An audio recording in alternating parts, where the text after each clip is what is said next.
మంత్రి నారాయణ కమెంట్స్. అమరావతి రాజధాని నిర్మాణం కోసం రెండో విడత ల్యాండ్ పూలింగ్ పై అధికారులతో సమావేశం నిర్వహించాం. మొదటి విడత ల్యాండ్ పూలింగ్ తో ఎంతో మంది రైతులు భూములు ఇచ్చారు. ఇప్పటికే అమరావతిలో అభివృద్ధి పనులు శరవేగంగా జరుగుతున్నాయి. రైతులు ఇచ్చిన భూములకు ఇంకా విలువ పెరగాలి అంటే ఇక్కడ ఎకనామిక్ డెవలప్మెంట్ జరగాలి. అలా జరగాలి అంటే ఇంకా ప్రపంచ స్థాయి సంస్థలు నెలకొల్పాలి. అంతర్జాతీయ స్థాయిలో ఇన్ఫ్రాస్ట్రక్చర్ అభివృద్ధి కావాలి. ముఖ్యమంత్రి చంద్రబాబు దూరదృష్టికి రెండో విడత ల్యాండ్ పూలింగ్ చేయాలని సూచించారు.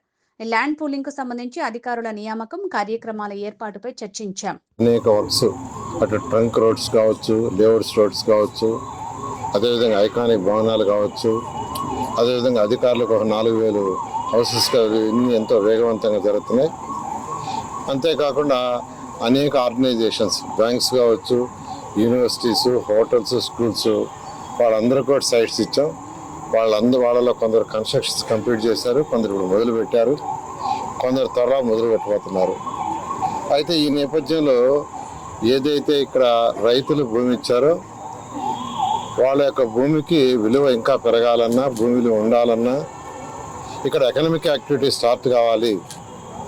ఎకనామిక్ యాక్టివిటీ లేదే భూమి విలువ నిలవదనే ఉద్దేశంతో ముఖ్యమంత్రి గారికి ఉన్న అపార అనుభవంతో ఇక్కడ ఒక స్మార్ట్ ఇండస్ట్రీస్, ఒక 2,500 ఎకరాల్లో ఒక స్మార్ట్ ఇండస్ట్రీస్, ఎందుకంటే స్మార్ట్ ఇండస్ట్రీస్ అంటే నాన్ పొల్యూటెడ్ ఇండస్ట్రీస్ పెడితే వేల మందికి ఉద్యోగాలు వస్తాయి.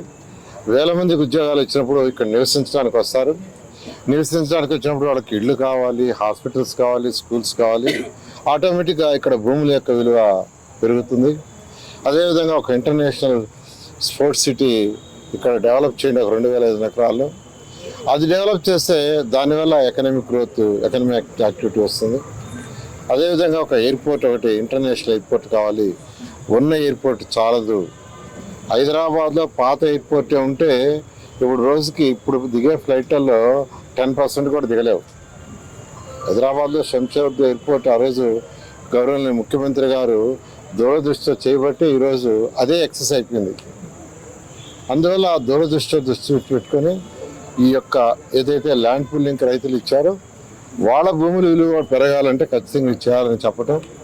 దాని మీద రైతులతో అటు ఎమ్మెల్యే శ్రావణ్ గారు, అదేవిధంగా భాష్యం ప్రవీణ్ గారు ఇద్దరు రైతులతో మాట్లాడటం. వాళ్ళలో ఎక్కువ మంది ల్యాండ్ అక్విజిషన్ కాదు, ల్యాండ్ పూలింగ్కే పోతామని చెప్పడంతో దాని మీద యాక్చువల్గా క్యాబినెట్లో నిర్ణయించడం జరిగింది. దాని మీద అయితే ఎంతో పర్ఫెక్ట్గా చేయాలి, ట్రాన్స్పరెంట్గా చేయాలనే ఉద్దేశంతో ఈరోజు శాసనసభ్యులు శ్రావణ్ గారు, అదేవిధంగా భాష్యం ప్రవీణ్ గారు, తర్వాత ఇద్దరు కలెక్టర్లు, అదేవిధంగా వాళ్ళ అధికారులందరూ కూర్చొని సిఆర్డీ కమిషనర్ కూర్చొని అడిషనల్ కమిషనర్ గారు డీటెయిల్గా డిస్కస్ చేసి ట్రాన్స్పరెంట్గా చేయండి, ప్రజలతో మాట్లాడి చేయండి, రైతు సోదరులతో మాట్లాడి చేయండి, వాళ్ళ సమస్యలు ఏదన్నా ఉంటే మా దృష్టికి తీసుకురండి, మేము కూడా వాళ్ళ యొక్క గ్రామాల్లో తిరుగుతాము, సమస్యలన్నిటి చర్చించి మా లెవెల్లో చేయగలిగినైతే మేము చేస్తాం, లేదంటే మళ్ళీ ముఖ్యమంత్రి గారి దృష్టికి తీసుకుపోయి వారి యొక్క అనుమతి అథారిటీలో ఫైనలైజ్ చేస్తామని ఈరోజు డిస్కస్ చేయడం జరిగింది.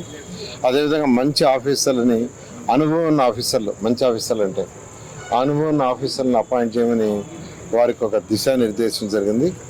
అదేవిధంగా అంతకుముందు ల్యాండ్ పూలింగ్లో ఏదైతే గ్రామ కంటాలు కావచ్చు, తర్వాత జరీఫ్, నాన్ జరీఫ్ కావచ్చు, రోడ్ హిట్స్ కావచ్చు, ఏదైతే ఉన్నాయో ఎవరైతే యాక్చువల్గా కొంతమందికి ఎక్స్ట్రాకి ఇచ్చారనో ఇచ్చి ఉండొచ్చను అనే అపోహలు ఉన్నాయో దాన్ని మరొకసారి వెరిఫై చేయమని 3-man కమిటీ డిసైడ్ చేసింది. దానికి కూడా మంచి ఆఫీసర్లు వేసి నిష్పక్షపాతంగా చేయమని ఈరోజు యాక్చువల్గా కలెక్టర్ గారికి, గుంటూరు కలెక్టర్ గారికి ఆదేశించాం. ఆ విధంగా ఈరోజు ఈ యొక్క ఎమ్మెల్యేలు అధికారులు కూర్చొని డిస్కస్ చేయడం జరిగింది. చేశారండి ఎమ్మెల్యేలు ఇద్దరు అధికారులతో చేసి అక్కడ 80 to 90% యాక్చువల్గా దానికి సమ్మతి ఇచ్చారు. దాని మీదే ముందుకు పోతున్నాం. చాలా